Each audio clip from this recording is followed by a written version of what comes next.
Alors, pour continuer de te donner des notions de base sur comment le corps fonctionne, puis comment justement répondre aux différentes opinions que tu peux avoir des gens autour de toi, je vais te parler des fausses croyances qui sont très communes, que j'entends parler régulièrement. En commençant par peur que mon métabolisme ralentit. Alors, c'est souvent ça que j'entends. On a dit, moi, je ne veux pas faire de jeûne parce que mon métabolisme va ralentir si je ne mange pas. Eh bien, il y a une différence entre réduire ses calories et allonger son jeûne. Réduire ses calories, donc dans les régimes, la majorité des régimes ne va pas vous parler de la qualité des aliments. Alors, ils vont vous faire manger régulièrement. Il y a même des régimes qui vous disent de manger de 5 à 6 repas par jour et des petits repas et de manger toutes sortes de choses, incluant toutes sortes de glucides, incluant des desserts, etc. Alors, une réduction calorique, quand il n'y a pas de changement au niveau nutritionnel, bien le corps, le message qu'il reçoit, c'est « je manque de nutriments ». Alors, quand tu ne me donnes pas assez d'énergie, eh bien là, je diminue le métabolisme pour rentrer en protection. Je conserve l'énergie, le peu d'énergie que je reçois. Alors, on ne veut pas aller en restriction calorique. Et durant le jeûne, même si on fait le jeûne de 24 heures, lors du repas, la fenêtre où est-ce qu'on va manger, on va manger les nutriments qu'on a besoin. Parce que ce qui est important, c'est vraiment de se tourner vers les aliments naturels. Et les aliments naturels ont énormément de calories. Alors, au niveau des bons gras, par exemple, il y a énormément de calories dans les bons gras. La viande, il y a beaucoup de calories dans la viande. Okay? Donc, souvent, les gens vont se tourner vers des aliments hypocaloriques en pensant que c'est comme ça que je vais perdre du poids. Ce n'est pas les aliments hypocaloriques qui vont vous faire perdre du poids. C'est tous les processus que je viens de vous expliquer qui a besoin de se passer dans le corps qui va faire en sorte que le corps va utiliser la graisse, les réserves internes.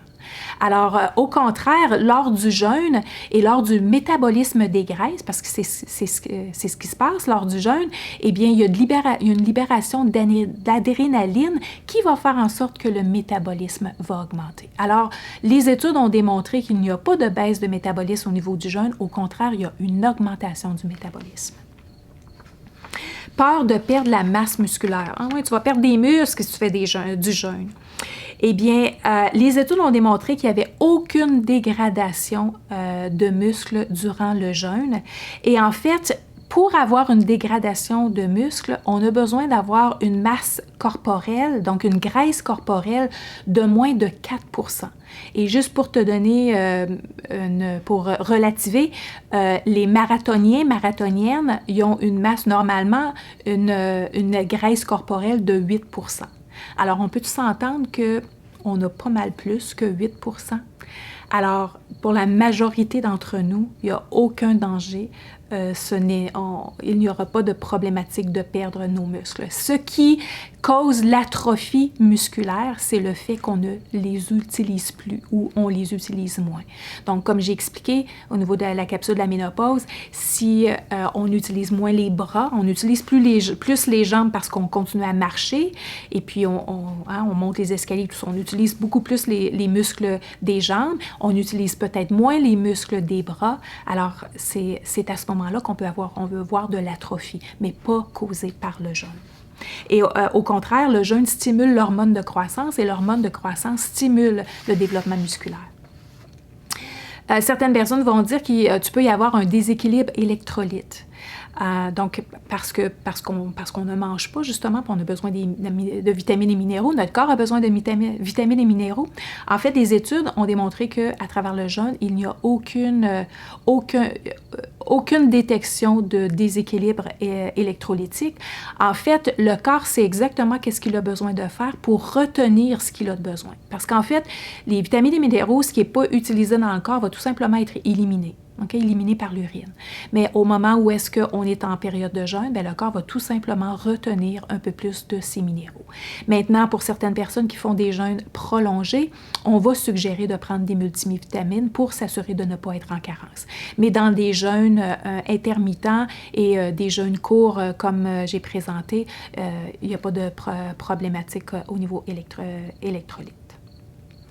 Une autre fausse croyance, la fatigue et le manque d'énergie. Alors, j'ai peur de manquer d'énergie, puis j'ai peur d'être fatiguée. Au contraire, durant les périodes de jeûne, il y a une augmentation du métabolisme de base. En fait, les études ont démontré qu'il y a une augmentation de 12% de la dépense d'énergie au repos après 4 jours de jeûne.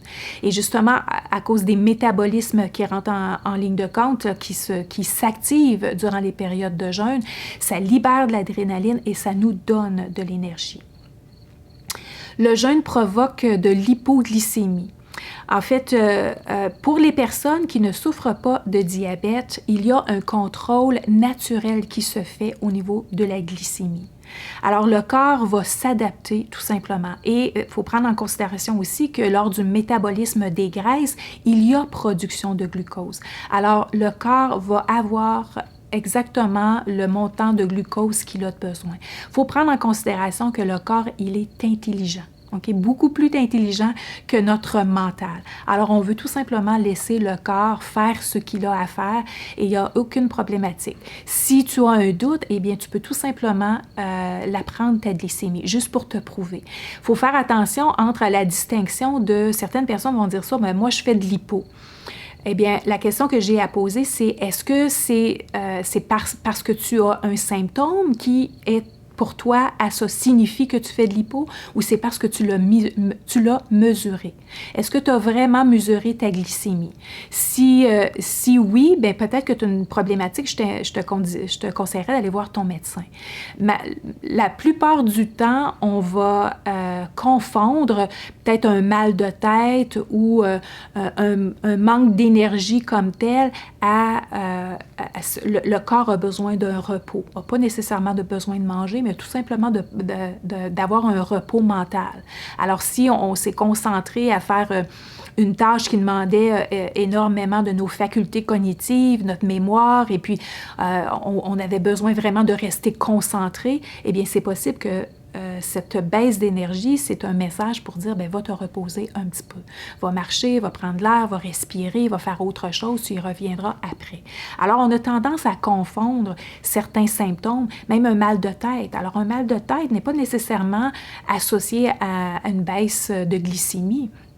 Un mal de tête, ça peut être un sevrage au niveau du café, ça peut être un sevrage quelconque, ça peut être une senteur qui se passe, là, qui y a dans votre environnement puis qui fait en sorte que ça vous donne un mal de tête. Alors, ça peut être plein de choses. C'est un symptôme parmi tant d'autres qui peut vouloir signifier plein autre chose qu'une baisse de glycémie.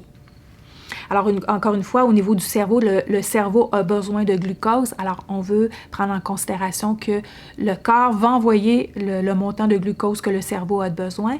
Et on dit aussi que le cerveau a la capacité de puiser dans les corps cétoniques comme source d'énergie.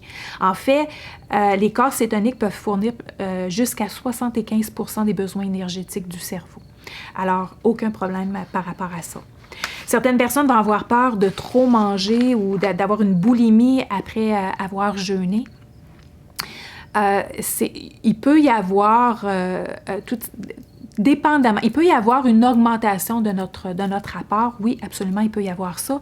Sauf qu'à un moment donné, c'est que l'estomac il est plein, tout simplement. Alors, encore une fois, si on revient à reconnaître les signaux de satiété et puis tout simplement manger un repas normal et surtout ajouter des bons gras. Donc, si vous avez vitamines et minéraux, votre bonne protéine, et là, si vous prenez un repas par jour, par exemple, eh bien, oui, vous pouvez augmenter la grosseur de votre protéine. Alors, au lieu d'avoir une seule protéine, eh bien, vous pouvez en avoir une et demie. Et puis, des bons gras, et vous allez voir qu'une assiette va être tout à fait suffisante. Vous allez avoir un sentiment de satiété qui va se présenter. Et puis, le gavage comme tel, là, il ne se produit pas, surtout lorsque vous avancez dans votre expérimentation du jeûne, parce que la conscience suit également. Et on n'a comme plus envie de se garrocher dans le sucre, puis dans les gâteaux, puis dans tout ce qui est mauvais quand on vient d'expérimenter tous les bons bénéfices du jeûne. Alors, il y a vraiment un changement. Puis moi, je l'ai vécu personnellement personnellement parce que j'étais une personne qui avait des problématiques au niveau alimentaire, boulimie, anorexie. Et puis, des périodes de boulimie, j'en ai eu et j'en ai eu même lorsque je savais qu'est-ce qui se passait dans mon corps. J'en avais encore à l'occasion. J'ai été capable de les associer à certaines périodes de ma vie, là, principalement lorsque j'étais seule, lorsque je vivais de l'ennui, je pouvais me tourner vers ces habitudes alimentaires. Et depuis que j'ai intégré le jeûne, je peux vous dire que vraiment, quand j'ai passé même 48 heures à ne pas manger, non, je veux bien manger. C'est vraiment, vraiment, vraiment important de bien manger. Alors, le mental le suit, hein? C'est tout... le mental et le corps travaillent en corrélation. Alors, et comme je t'expliquais au début, on veut savoir pourquoi on fait le jeûne. On ne fait pas juste le jeûne pour le fun, juste parce que Nancy le dit ou bien c'est rendu populaire de faire du jeûne. On veut faire du jeûne avec tous les bénéfices que cela nous donne. Alors, une fois qu'on a cessé le jeûne, bien, ça fait du sens de bien manger. Et tout simplement. Alors, ça serait intéressant que tu l'observes et c'est la raison pour laquelle ben, je t'invite à commencer tranquillement. Alors, tu commences avec un jeûne de 13 heures, 14 heures, 15 heures, puis tu peux le faire pendant des mois. Juste pour habituer ton corps à dire, regarde, c'est correct. Puis après ça, tranquillement, pousser encore d'1 heure, 2 heures, 3 heures pour te rendre au jeûne qui te permet de déclencher l'autophagie. Et puis encore une fois, au moment de l'autophagie, c'est un nettoyage cellulaire. Bien, si on a fait un nettoyage cellulaire, on ne veut pas se retourner puis manger de la malbouffe ou bien se jeter dans toutes sortes de sucres raffinés. Ça ne fait pas de sens. Alors, tout ça fonctionne en corrélation. Et puis, on veut tout simplement faire confiance au processus. Alors, j'espère que ça t'a aidé. Je vais faire une autre capsule où est-ce que je vais parler plus en profondeur des questions que je vais avoir accumulées, et questions et commentaires. Et puis, ça va tout simplement évoluer. Je vais en faire d'autres au fur et à mesure que je vais avoir des questions, des commentaires et puis des inquiétudes de certaines personnes. Alors, je vais lui répondre. C'est comme ça que je vais continuer à t'accompagner. Alors voilà, j'espère que ça t'aide.